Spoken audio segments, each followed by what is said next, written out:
Don't you just like the thumbnail? Pretty much encapsulates what I felt. Anyways, we are live, ladies and germs. What you doing, Giant? Butthead.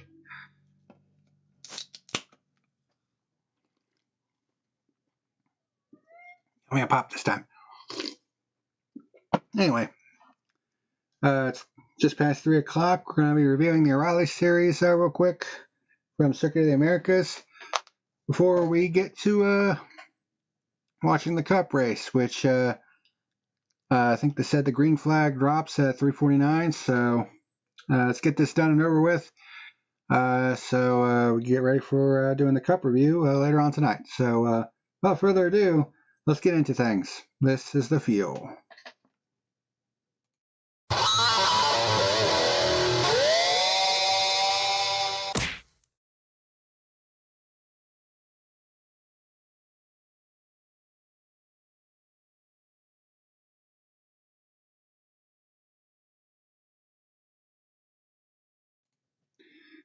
Let's try that again since I was not prepared this time.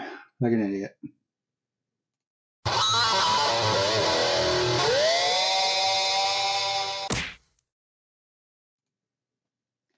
There we go.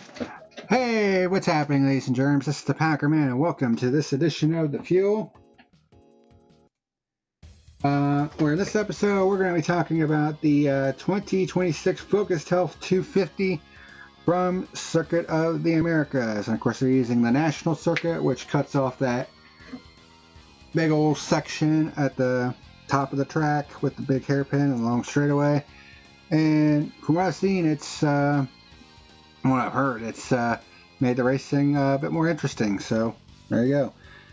We're going to be talking about the 2026 Focused Health 250 at Circuit of the Americas, which was a solid race overall. But of course, it has Corey Day being a total fucking nincompoop once again. So let's go ahead and get into things. So we all thought coming into this race, it was going to be SVG versus Connor Zilisch.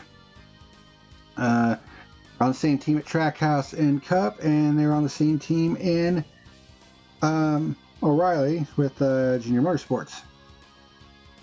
Unfortunately, that turned out to not be the case, at least by the time Stage 2 rolled around. Connor Zilisch started from the pole. Stage 1 was 20 laps, by the way. Stage 2 is 20 laps, and then Stage 3 is 25 laps for a 65-lap race. So, like I said, Zilisch from the pole. Allgaier got around hill for third. JRM had 6 cars prepared for this race. William Sawalich with a lot of front end damage because he got into the back of Austin Green at the start going into turn 1, which that's a big old bottleneck, and pretty much crumpled the front end of his car. Surprised it didn't bust the radiator. That was a little bit of a surprise. A battle for third between Austin Hill, Allgaier, and Carson Kvapil, and it was hot, with Sam Mayer and Brandon Jones not far behind. Zilisch gets by SVG for the lead in turn 1.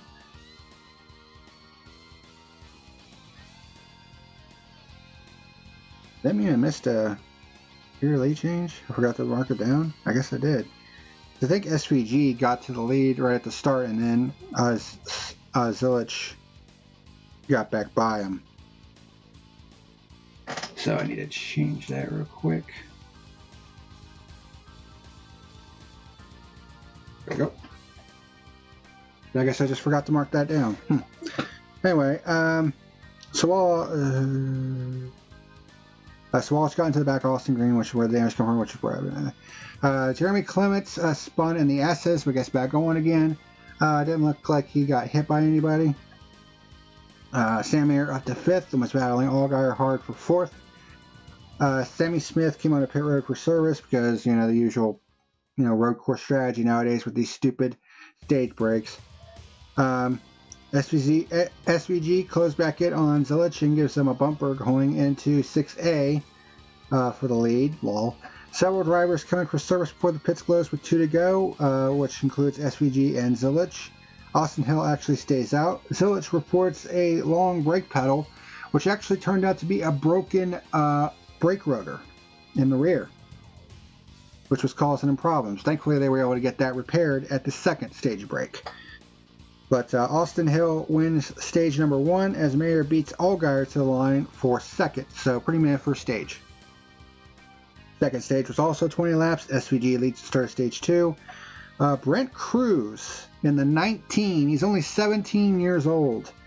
He had a crazy dive to the inside of turn 1, 4 wide to take the lead from both SVG and Connor Zilich, and becomes the first 17-year youngest driver to lead in a National Series race since Casey Atwood all the way back in 1998.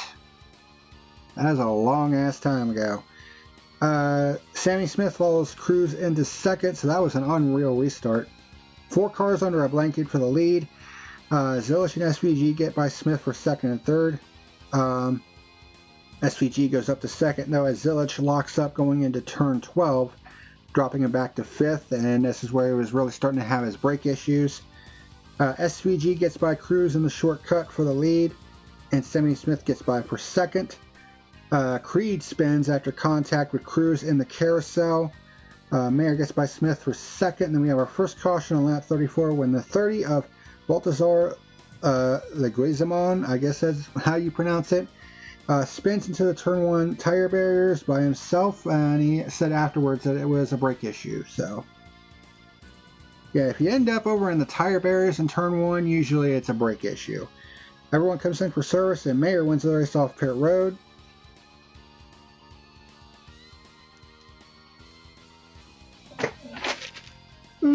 Excuse me. But Zilich was still on pit road as his crew tries to work on his brake issues, and like I said, it was a broken brake rotor that he had. Front 7 stayed out on the restart on lap 39 with Quapple as the leader. Mayer was already up to second on the fresh tires and gets by Quapple for the lead coming to the carousel. Allgaier gets by Quapple for second, and SVG was up to fourth. Nick Sanchez and Dean Thompson spin in the last turn coming to the line. And Sam Mayer wins stage number 2 as Sanchez door slams Thompson over the incident. So a little bit spicy right there. Final stage was 25 laps.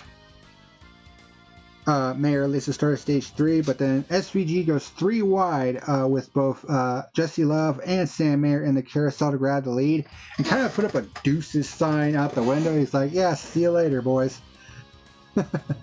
Mayer drops back to 4th as Love and Sammy Smith gets past, as all of a sudden the 41 car did seem to be handling as well as it had earlier in the race, which was weird. Corey Day and Ross Chastain start make some contact coming to turn 20, I should say. LeVar Scott spins in turn 19 after contact from Ryan Sieg after a bit of a stack up. Zilich starts trying to bull rush back towards the front. Allgaier has to come to pit road with a flat right front tire. Day uses the intimidate button on Tanner Gray going into the shortcut. There was no contact. Tanner Gray just completely missed the turn. Zilich was back up to 11th with 12 laps to go. Austin Green with some kind of mechanical problem, which turned out to be a transmission because he said he only had 4th gear. Day and Sawalich make contact in the S's. Sage Karam had a left front failure, a suspension failure it looked like, and this results in the second caution at lap 56. He was trying to get the car back around to pit road, but ended up having to pull it off. And it's like, well, this is going to get crazy. Front runners make pit stops while several others stay out, and I'm just like, oh boy. Sanchez stays out as well as Allgaier. Of course, Allgaier made sense because he had the flat tire. So Sanchez restarted as the leader on lap 61, and this was the final restart of the day. But SVG gets through everyone on the restart. I mean, I think he restarted 6th or 8th, and by turn 1 he was in the lead, and he was like, yep, bye. Quapple, Caruth, they all go into the 6A tire barrier as well as Sam Mayer. Well, Sam Mayer actually went into it first, and he was trying to get back going again, and that's when Carson Quapple and Raja Caruth kind of arrived on the scene, and that pretty much killed all of their finishes for the day.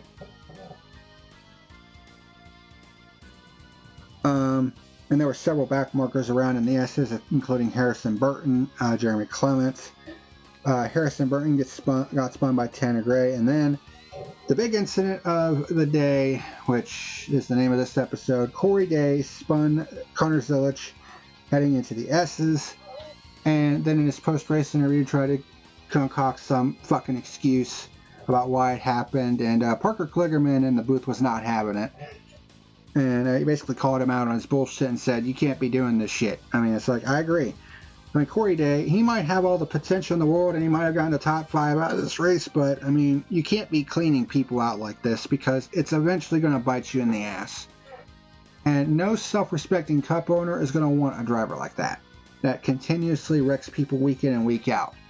It'd be one thing if it was like a one-time thing, but this is starting to become a trend. And this is not the kind of trend you want to have.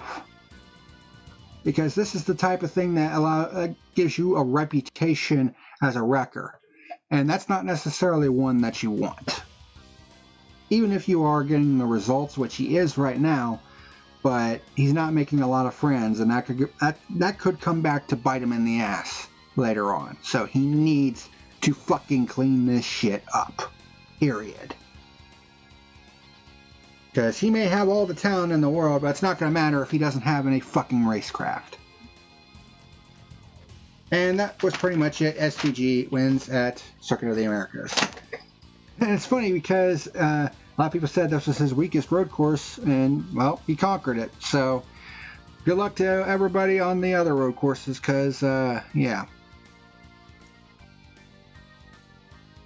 Stats for this race, there were 16 overall lead changes. There were 2 pure lead changes. I thought there were just 1, but I actually missed 1. Whoops. Only 2 cautions, which is a surprise. No overtimes, which is always a good thing. There were 1,198 green flag passes, which comes out to 22.6 per lap on average. Which brings us to our race results. So Shane Van Gisbergen with the win, obviously, led the most laps with 31. Austin Hill came home in 2nd. So, hey, good for him. You have Sammy Smith coming home in 3rd. Good run for him. Jesse Love in 4th. Corey Day, like I said, came home in 5th. But like I said, really needs to clean up his act. Brent Cruz, just 17 years of age, comes home in 6th. Not bad. William Sawalich, despite the fact that he had a beat-up race car, considering he slammed into the back of Austin Green at the beginning of the race, he still comes home in the top 10. So, hey, let him live. Justin Allgaier in 8th, Ross Chastain in 9th, and Brennan Poole in the 44 car for Tommy Joe Martins brings it home for a top 10 finish. Hey, not bad. So, good job, Brennan Poole. And there were 4 cars that ended up out of the race. Austin J. Hill with a suspension issue. Like I said, Baltazar Laquaismon, I guess it's from Argentina, was out in the crash where he lost his brakes. And then Josh Bilicki and Sage Karam with suspension failures. So, point standings, leaving Circuit of the Americas, Austin Hill still leads the way with he has 28 points above Jesse Love, so it's basically the RCR cars 1 and 2.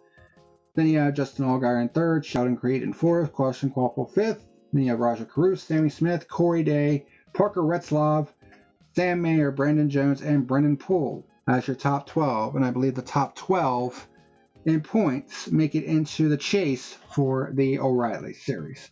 Like I said, still early, only 3 races in. As for my final rating for the Focused Health 250 at Circuit of the Americas, it was an alright race. I mean, there were a lot of dull points in this race, but overall, it was an alright race. It was solid. So I'm going to give it a 6 out of 10. So that's how I feel about that. Nothing spectacular. I mean, there were some cool moments, but other than that, it was an alright race. Not really much more to say. But anywho, that's going to do it for this edition of The Fuel. The Cup Series race starts in about half an hour, so get ready for that. The Duramax Grand Prix at Circuit of the Americas. So, I believe this is their 2nd year using the shortened course.